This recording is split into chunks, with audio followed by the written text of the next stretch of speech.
Have you ever witnessed someone utterly unqualified climbing the ladder of success, while genuinely capable people remain overlooked? We've all seen it.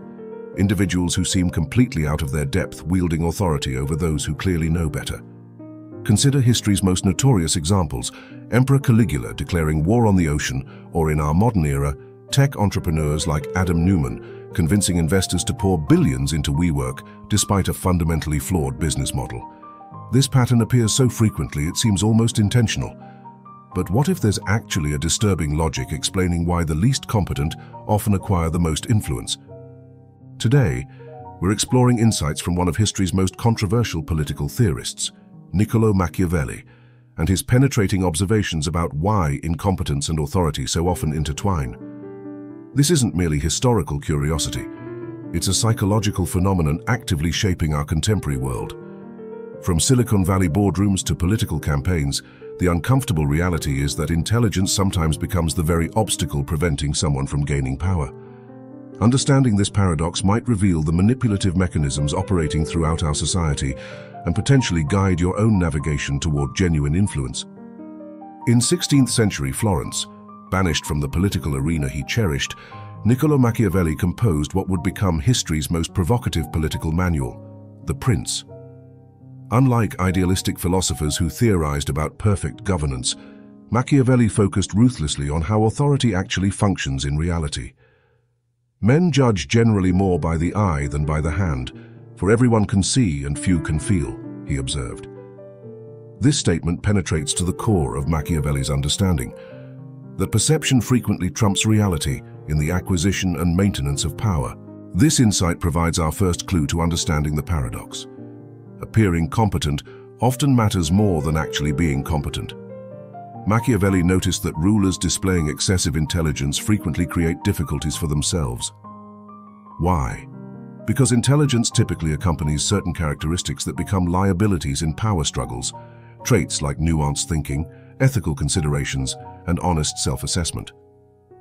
If this revelation is already challenging your assumptions about how power really works, you're experiencing exactly what Machiavelli intended. This uncomfortable truth about intelligence and authority is just the beginning of a deeper psychological analysis that most people never encounter. Click on the subscribe button now and like this video to support and advance our work on understanding these hidden dynamics of power that could radically change the way you manage your life and career. Consider what happens when genuinely intelligent individuals enter power structures. They tend to perceive complexity where others see simplicity. They acknowledge limitations where others make grandiose promises. They question their own assumptions where others project unwavering certainty. In environments where bold assertions defeat thoughtful deliberation, these intellectual qualities become handicaps rather than advantages. Examine the contrast between Socrates, who questioned everything and was ultimately executed by Athenian democracy, versus populist leaders throughout history, who rose by offering simple, absolute certainties. Socrates' famous "I know that I know nothing" made him a philosophical giant but a political failure. Meanwhile, countless leaders have ascended by claiming exclusive possession of all answers. A provocative 2017 study from the Journal of Management revealed something that challenges our assumptions about leadership.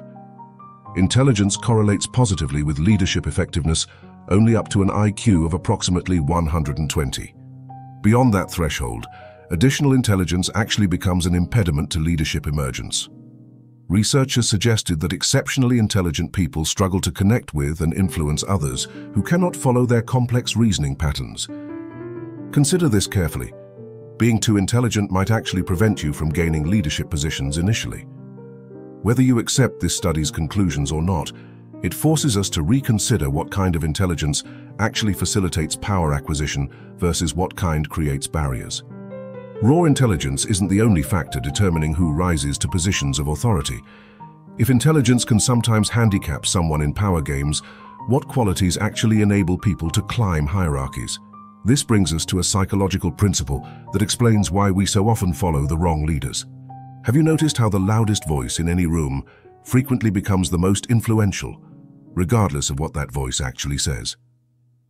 This phenomenon has deep psychological roots. In the 1990s, psychologists David Dunning and Dunning-Kruger identified what we now call the Dunning-Kruger effect, the cognitive bias where people with limited knowledge dramatically overestimate their competence, while genuine experts tend to underestimate theirs, being aware of how much they don't know. Shakespeare captured this principle centuries before psychology named it. The fool doth think he is wise, but the wise man knows himself to be a fool. Machiavelli would have recognized this immediately as a fundamental truth about power dynamics. Modern research confirms this bias operates in leadership contexts.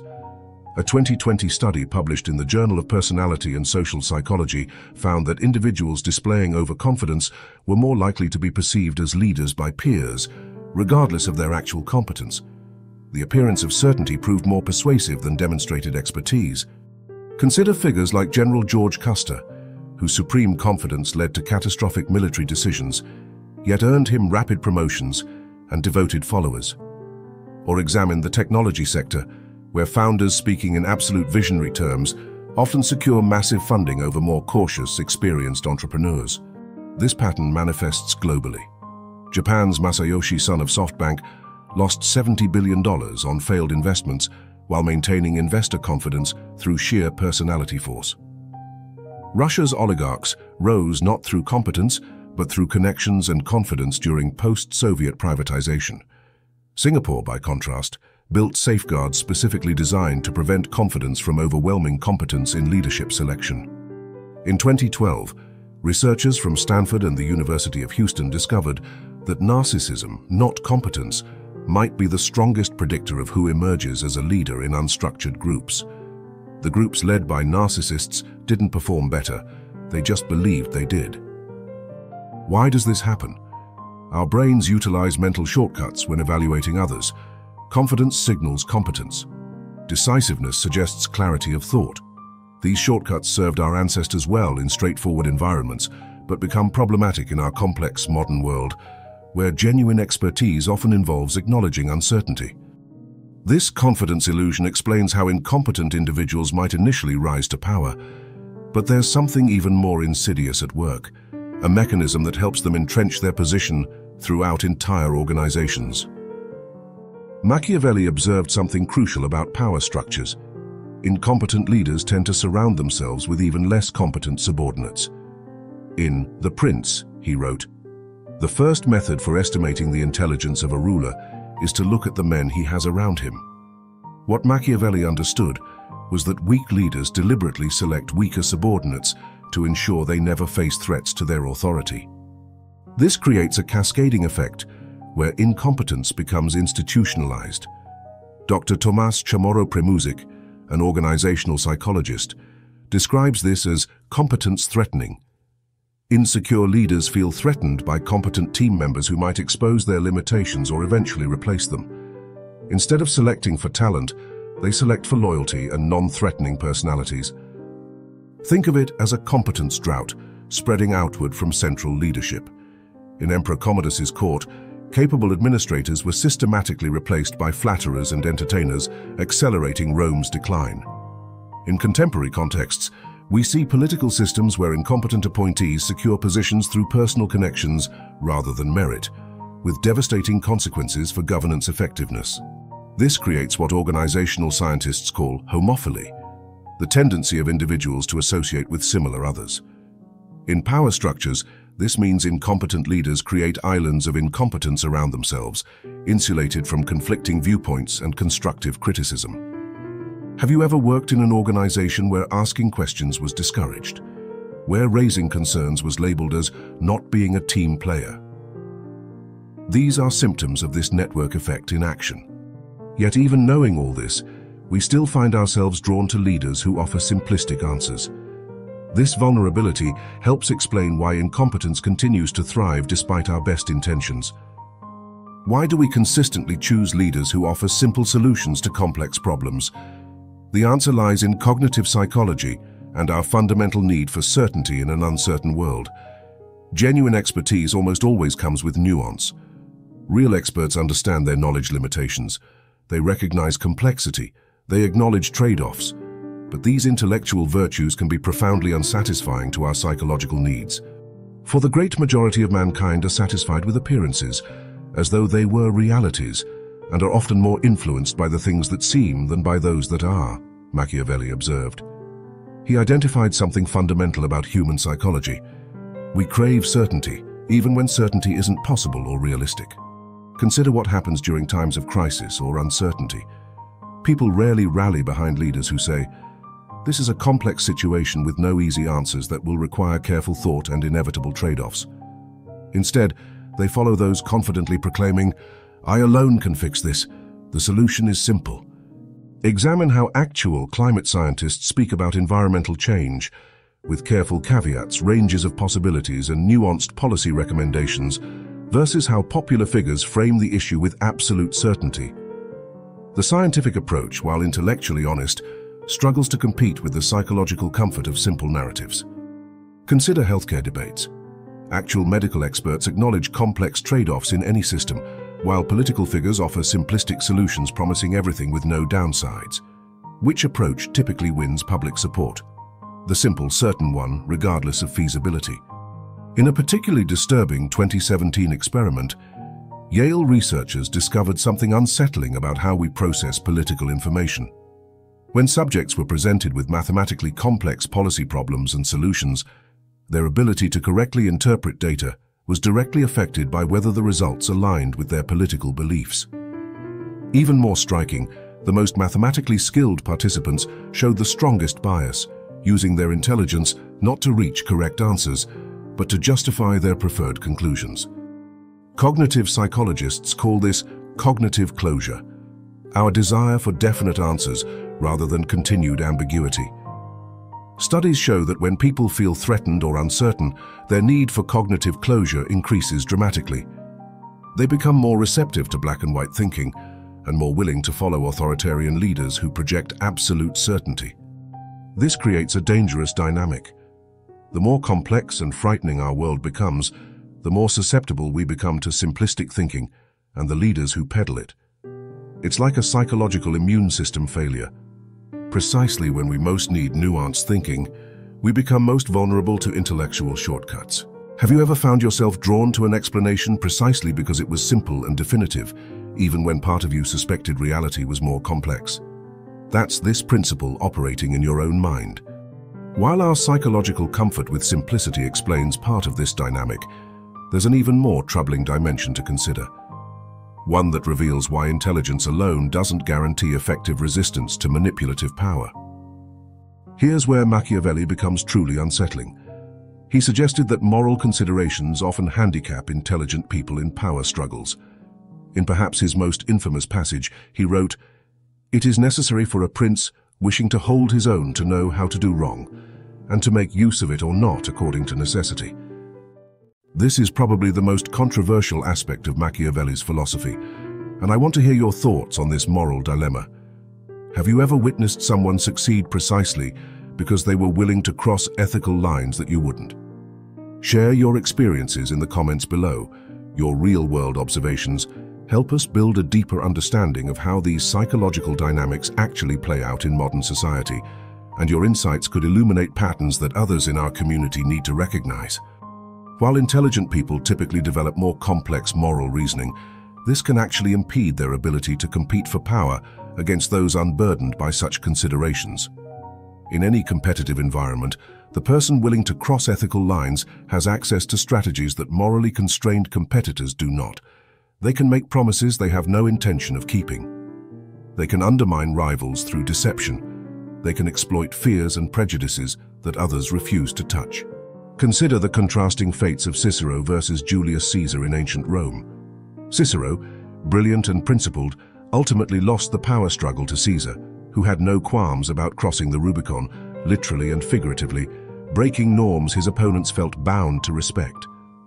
In modern contexts, we see ethical candidates struggling against opponents willing to employ deception and character assassination. In organizational contexts, University of British Columbia researchers found that psychopathic traits like lack of empathy were positively associated with rapid advancement when combined with social charm.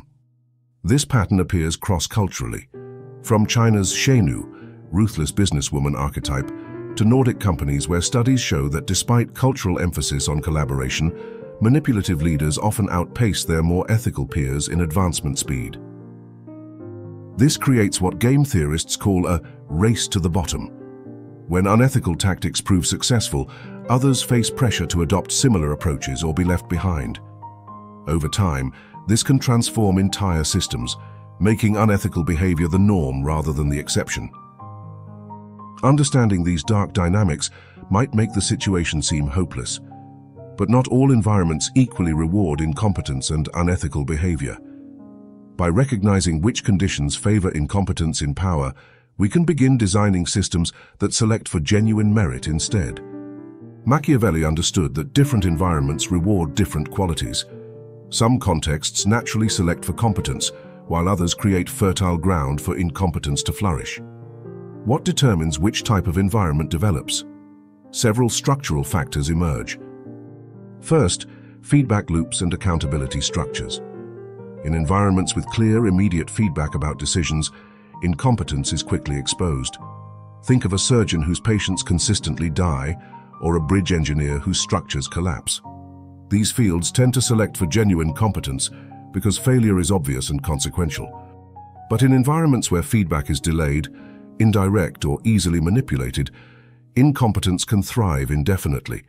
Political systems where outcomes can be blamed on predecessors or external factors, corporate hierarchies where results can be obscured through creative accounting, or media landscapes where being entertaining matters more than being accurate. Second, institutional design and power distribution. Centralized power systems with weak checks and balances create conditions where incompetence flourishes.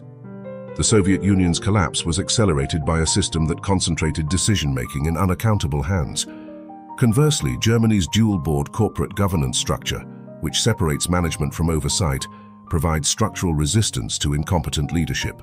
Third, information asymmetry and complexity.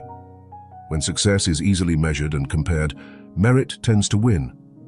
But when goals are ambiguous or success is subjectively evaluated, style often trumps substance. As Machiavelli noted, men judge generally more by the eye than by the hand, for everyone can see and few can feel. Most people evaluate others based on surface impressions rather than deep understanding, especially in complex domains where few have the expertise to make informed judgments. Fourth, economic incentive structures. Systems that reward short-term performance over long-term outcomes create fertile ground for incompetent leadership with superficial charm.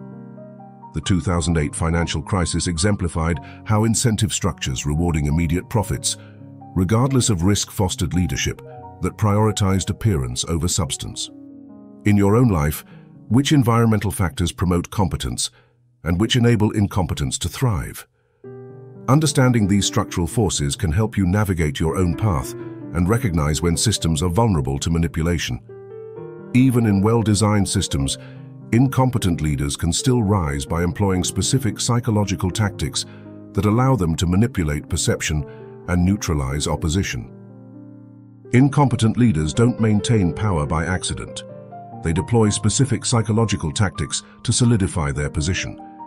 Tactics Machiavelli would have recognized immediately. First, they exploit tribalism and identity politics by creating clear in-groups and out-groups. They transform substantive criticism into perceived attacks from enemies. This shields them from accountability while strengthening their supporters' emotional investment.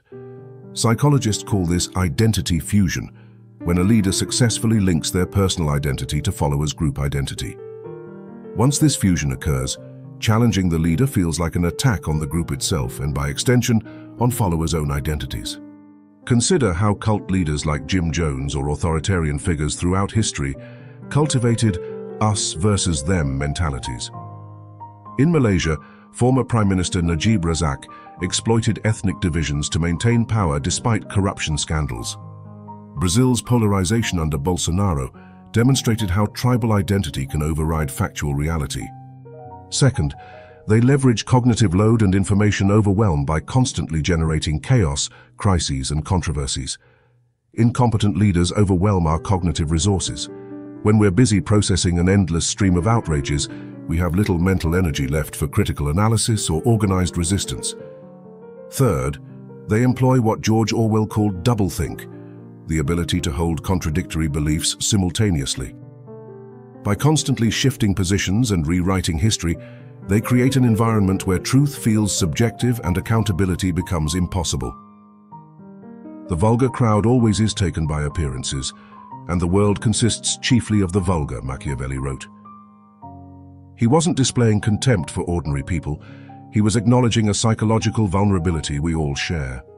Our cognitive architecture evolved for a simpler world, making us susceptible to manipulation in complex information environments. Fourth, they exploit economic precarity and systemic vulnerabilities. When people are struggling economically or feel insecure about their future, they become more susceptible to leaders who promise simple solutions to complex structural problems. In post-industrial regions worldwide, economic anxiety creates fertile ground for incompetent leadership that offers easy scapegoats rather than honest analysis. Consider your own media consumption. How often do you find yourself chasing the latest outrage rather than focusing on deeper, more consequential issues? That's this principle at work. Recognizing these dark patterns is essential but not sufficient. We need concrete strategies to protect ourselves and our communities from their influence. At the individual level, awareness is our first line of defense. By understanding the hidden forces that shape power dynamics, we become less susceptible to them. This defense rests on three essential practices. First, we must cultivate intellectual humility, the ability to recognize the limits of what we know. Research shows that intellectually humble people are better at evaluating ideas based on evidence, not confidence. Intellectual humility functions like a cognitive immune system, helping us resist manipulation and false certainty, just as our physical immune system protects us from infection. Second, we need to develop media literacy, the skill of discerning depth from spectacle. This means deliberately choosing information sources, questioning presentation, and filtering for quality over quantity. Warren Buffett once said, "Really successful people say no to almost everything." Apply that principle to information. Wise thinkers reject most noise and focus on clarity and insight. Third, we should embrace philosophical reflection, the practice of stepping back from daily chaos to examine deeper principles. Ancient Stoics recommended daily reflection to guard against emotional reactivity. As Francis Bacon observed, "The wise man will make more opportunities than he finds." Reflection empowers us to become active agents in shaping our mental environment, not just passive consumers of it. At the collective level, institutional design is critical. Systems can be structured to reduce bias, deception, and incompetence. Here too, three pillars emerge. First, we need robust accountability mechanisms, structures that deliver honest feedback regardless of a leader's charm or persuasive power. Contrast a company with an independent board to one where the board rubber stamps executive decisions. The Boeing 737 MAX crisis revealed what happens when engineers' concerns are ignored in favor of profits. Accountability was absent, and tragedy followed. Second, institutions must foster cognitive diversity, the inclusion of differing perspectives in decision-making. Diverse teams aren't just socially desirable, they're empirically more accurate. They challenge assumptions and reduce blind spots that homogeneous groups tend to miss. Third, we must enforce transparency, rules that prevent complexity from becoming a shield for incompetence. Sunshine laws in government or conflict of interest disclosures in medicine make it harder to hide behind jargon or secrecy. Education ties these threads together. It's not enough to teach technical skills. We must prioritize critical thinking and ethical reasoning. Athens created the academy. Florence nurtured the humanists. Great civilizations don't just teach, they cultivate wisdom. If this exploration of power dynamics and psychological manipulation has opened your eyes to patterns you hadn't noticed before, then you're ready to be part of a community dedicated to understanding these deeper truths. Subscribe to PSYPHORIA Zone and hit that like button to support our mission of uncovering the hidden psychological forces that shape our world. Click the notification bell to ensure you never miss our investigations into the darker aspects of human behavior and social dynamics. Most importantly, I want you to engage with the questions we're about to explore. Examine your own community and share your observations in the comments. Your real-world insights help us collectively map these power structures, and build awareness that could protect others from manipulation. In your community, which of these protections are present and which are absent? If we redesigned our systems around competence, humility, and truth, what kind of world might we create? As we conclude this exploration, we return to the man who inspired it. What would Machiavelli say about our modern predicament? Machiavelli has been misunderstood for centuries. He wasn't advocating for the dark patterns he described, he was exposing them. By understanding how power actually works rather than how we wish it worked, he believed we could create better systems of governance. It is not titles that honor men, but men that honor titles, he observed. This profound insight reminds us that authority itself deserves no inherent respect. Power must be earned through worthy use, regardless of who holds it. The intersection of Machiavellian political philosophy and modern psychology reveals uncomfortable truths about human nature and social systems. But uncomfortable truths are precisely what we need if we hope to create better futures. The path forward isn't pretending these dynamics don't exist. It's understanding them deeply enough to transcend them. It's designing systems that account for human vulnerabilities rather than exploiting them. It's developing personal practices that strengthen our resistance to manipulation.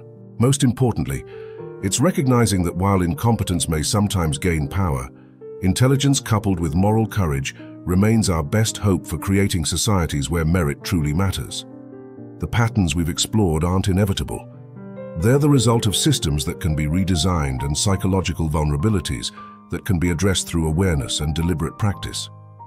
Understanding the darkness doesn't mean surrendering to it. It means gaining the power to create light.